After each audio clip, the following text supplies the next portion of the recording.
Вот девочки здесь живут. Амина и Джанет, подопечные девочки, с бабушкой проживают. Вот. Все условия для содержания, проживания для детей есть. Жилищно-бытовые условия подопечного и санитарная гигиена – первое, на что обращают внимание специалисты участковой социальной службы. Семья Арсхановых, которая находится под наблюдением органов опеки, благоустроили свой быт. А значит, приемным детям жить здесь удобно и комфортно. Вопросов к опекуну на этот раз оказалось немного. Где спят, что кушают. Детям нравится, да?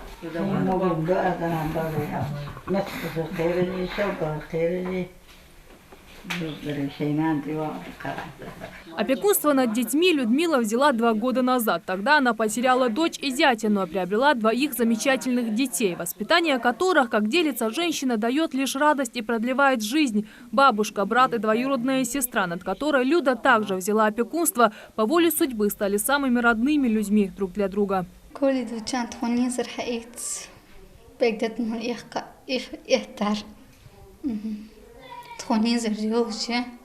На таких проверках специалисты участковой социальной службы и органов опеки в первую очередь напоминают опекунам об условиях для подопечных. Чистота и уют в доме – самое первое, что бросается в глаза при посещении семьи. А также обязательно следить за школьными успехами детей и их здоровьем. С этим у брата и сестры все отлично, уверяет бабушка. Они учатся только на отлично, не доставляют хлопот и всегда идут на помощь. Я же учился в школе,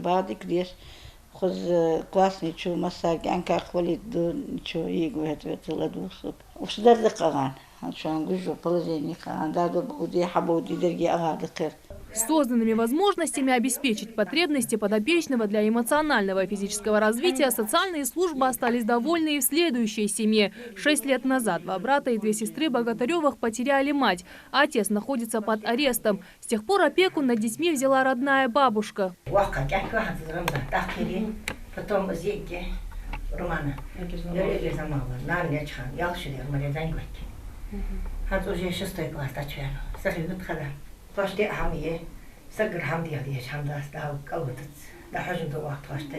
Инициировал такую тотальную проверку всех ведомств, уполномоченных вести контроль над приемными семьями в Рио руководитель региона Махмуд Али Калиматов. Вопрос стал закономерным после случая жестокого обращения 7-летней Аишей Ажиговой. Чтобы такого больше не повторялось, в Рио главы Ингушетии поручил в дальнейшем досконально изучить и провести мониторинг качества жизни приемных детей в республике. Вы должны владеть информацией, сколько детей, где они проживают, статус родителей, зарплата родителей, социальная помощь какая-либо получается, не получается, в каком они в здоровом виде, нездоровом виде, то есть, может быть, они ограничены способностями или что-то еще, может быть, им ранец не хватает в школу пойти, или на каникулы никуда их не вывезли, или путевку им надо дать или не дать, здоровье у них плохое, хорошее. То есть вы про детей должны знать, как мать знает про своих. Для этого и есть. Если вам не хватает людей, я вам добавлю их. И я должен знать всю картину, полностью, состояние опекунства в республике. Только в Назране таких детей насчитывается порядка 150. Все они, как и полагается, находятся в списках особого контроля соцотдела. С ними периодически работают соцработники, органы опеки и сотрудники по правам несовершеннолетних. Мы в год 2 раза выезжаем в семьи. Если поступил какой-то сигнал, какая-то там такая надобность, мы выезжаем и чаще. Дети, которые находятся под опекой, мы с этими детьми часто контактируем, потому что мы их в школах навещаем, мы очень часто проводим мероприятия. В этом году у нас было 5 мероприятий. Мы водили детей в цирк, на концерт, было мероприятие, посвященное 1 июня и так далее. Мы видим детей, они приходят к нам со своими опекунами, видим, как они одеты, обуты, и общаемся и со школами. Проверка социальных служб продолжается. При выявлении фактов неисполнения или ненадлежащего исполнения законных прав подопечного в отношении опекунов будут выписаны акты, а детей могут и забрать из семьи.